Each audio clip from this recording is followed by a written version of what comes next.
every hour of every day. This government facility in Washington, D.C. turns paper into money. In order to keep up with demand, these machines are running 24/7, pumping out more than $500 million into the U.S. economy every day. But this is only a tiny fraction of how much money is really made. Most of our money exists digitally, and this number currently goes up by more than $4 billion every day. But where does all of this money come from? Before it ever reached your bank account, it changed hands countless times, passing through people, governments, and businesses, all after being simply typed into existence on a computer. We modeled the entire thing to show you how money really works, and how it drives the country, inflates prices, and ultimately puts you in debt. But in order to fully understand how we got to this point, we need to go back to a time before money. If a farmer, thousands of years ago, needed a new tool, he'd go to the local tool maker to buy one. The farmer didn't have anything to give him in return, so instead, they both just agreed that he owed him something in the future. Because the tool maker trusted the farmer, his promise of future value was an acceptable form of payment. Sure enough, 2 weeks later, the farmer came back and gave him some food from his farm. To make transactions easier, people started to pay using more commonly used items like cattle, grain, and salt.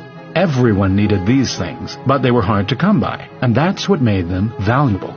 The farmer could now buy a tool and pay for it right away, using a precise amount of grain that seemed like a fair exchange. This made transactions quicker, and both parties would leave with something valuable to them. But eventually the demand for trade was too much, and paying with a random mix of bulky objects wasn't good enough. People eventually settled on using metal coins, like gold and silver, since they were small, extremely valuable, and would last forever, unlike cattle or grain.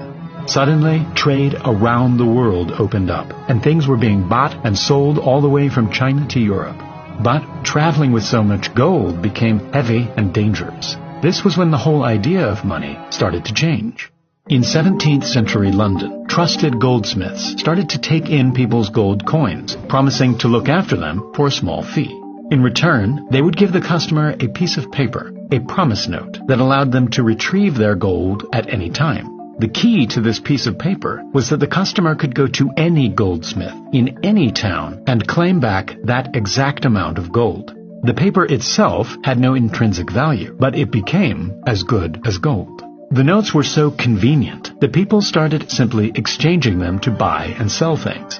The goldsmiths realized that most people weren't actually coming to retrieve their gold, and so they started loaning out fake promise notes to customers, instant money that had to be paid back with interest, making the goldsmiths a small profit. This was fake money that didn't actually come out of their gold supply.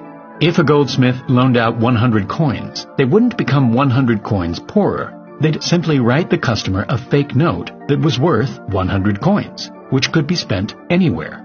Eventually, the customer would pay back the loan plus the fee, making the goldsmith 105 coins richer. On top of that, the customer would spend their money by paying someone for goods, making them richer. From that single loan, the total money in existence increased by 100 coins. Yet no new coins were produced. This meant that more money was in people's hands than actually existed. As long as everyone didn't come to cash in their notes at the same time, everything would be fine. If we replace the goldsmiths with banks and the promise notes with digital money, we have today's system of money.